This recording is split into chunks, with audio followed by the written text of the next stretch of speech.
Imagina que descubres un libro que explica el origen del mal en el mundo. Un libro que describe viajes espaciales, ingeniería genética y seres que bajaron del cielo milenios antes de nuestra era. Ahora imagina que ese libro era tan importante que Jesús y los apóstoles lo citaban de memoria. Pero un día, desapareció. Durante más de 1000 años, la Iglesia lo persiguió, lo quemó y prohibió su lectura bajo pena de herejía. Nos dijeron que se había perdido para siempre. Pero no estaba perdido. Estaba escondido. A finales del siglo XVIII, un explorador encontró una copia intacta en una iglesia remota de Etiopía, donde había sido protegido durante siglos. Hablamos del libro de Enoc. ¿Qué dice este texto para que fuera considerado tan peligroso? ¿Por qué la Biblia oficial nos cuenta la historia de Noé y el diluvio, pero borró la causa real de esa catástrofe? Hoy vamos a abrir las páginas prohibidas. Vamos a hablar de los vigilantes, de los Nepilim y de la verdadera razón por la que este libro fue expulsado de la Biblia. El Génesis, tal como lo conocemos hoy, dedica apenas 4 versículos a un evento extraño antes del diluvio. Dice simplemente que los hijos de Dios vieron que las hijas de los hombres eran hermosas y tomaron esposas. Es vago. Es confuso. Pero el libro de Enoc no es vago. Es aterradoramente específico. El texto detalla que 200 ángeles, llamados los vigilantes, o Grigori, decidieron rebelarse contra las leyes celestiales. Liderados por un ser llamado Samyaza, descendieron sobre la cima del monte Hermón, un lugar que aún existe hoy en la frontera entre Siria y Líbano, e hicieron un pacto secreto. Juraron tomar forma física y mezclarse con la humanidad. Pero no bajaron solo por deseo. Bajaron con información. Enoc describe que estos seres trajeron tecnología prohibida.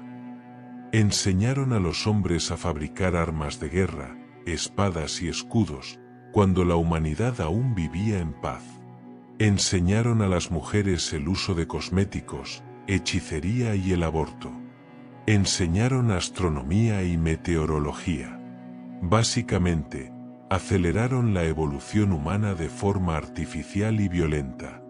Esta es la primera razón por la que el libro es incómodo. Sugiere que la civilización humana no avanzó por sí sola, sino por una intervención externa y corrupta. Pero lo peor no fue el conocimiento. Fue la descendencia. El libro relata que de la unión antinatural entre estos vigilantes y las mujeres humanas, nacieron unos seres híbridos. La Biblia los llama Nepilim. No eran humanos. Eran gigantes.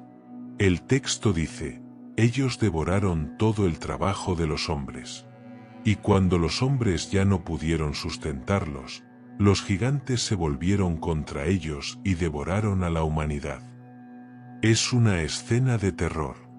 El mundo antiguo se convirtió en un matadero.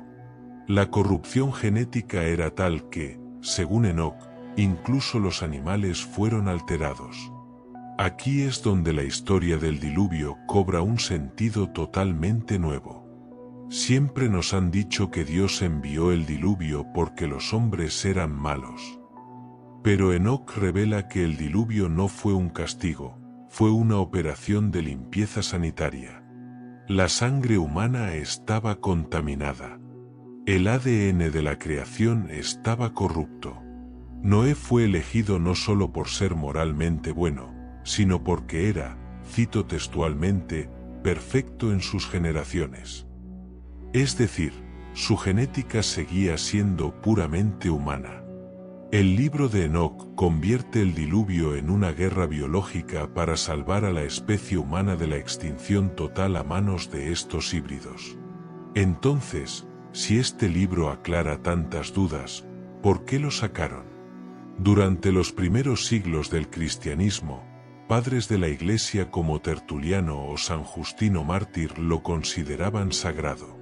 Incluso la epístola de Judas, en el Nuevo Testamento, cita textualmente una profecía de Enoc.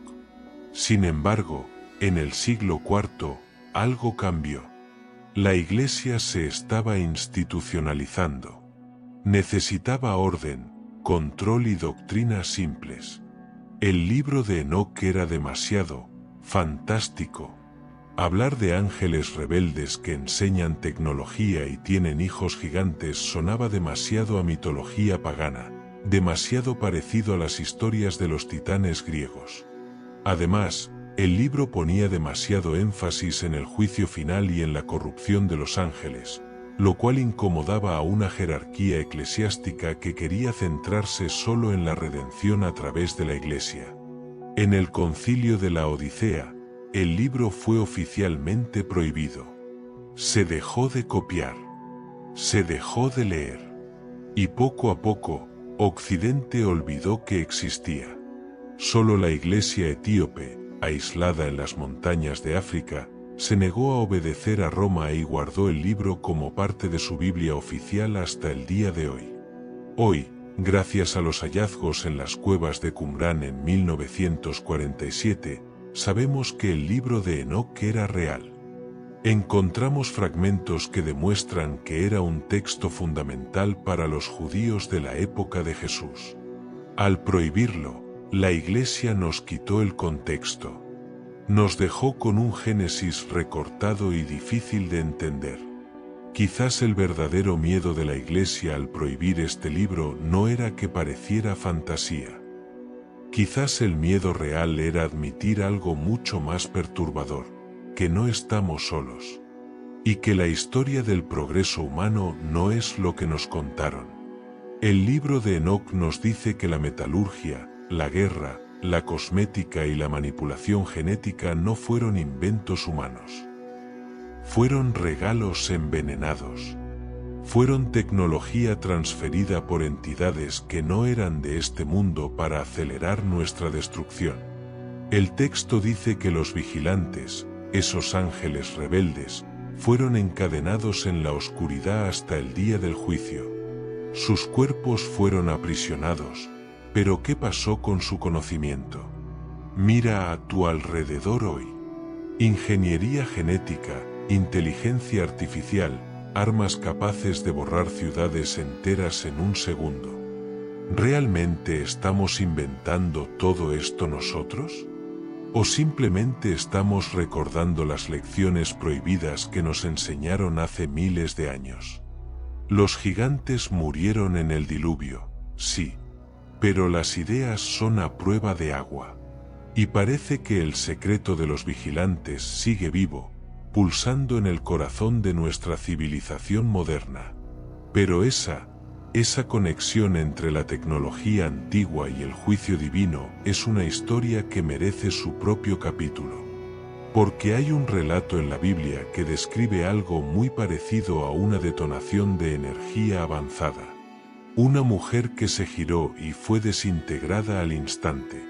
Ahora dime tú, ¿crees que el libro de Enoc debería volver a la Biblia o es demasiado peligroso para el creyente común? ¿Crees que el diluvio fue una limpieza genética necesaria? Quiero leer tu teoría abajo, en la caja de comentarios. El debate va a ser intenso. Y si quieres seguir desenterrando lo que la historia oficial nos ocultó, dale un fuerte me gusta y suscríbete ahora mismo. En el próximo vídeo iremos aún más lejos, a la ciudad del pecado. Analizaremos el misterio de la esposa de Lot y qué tipo de tecnología antigua pudo convertirla en una estatua de sal en una fracción de segundo. No te lo pierdas. La verdad os hará libres.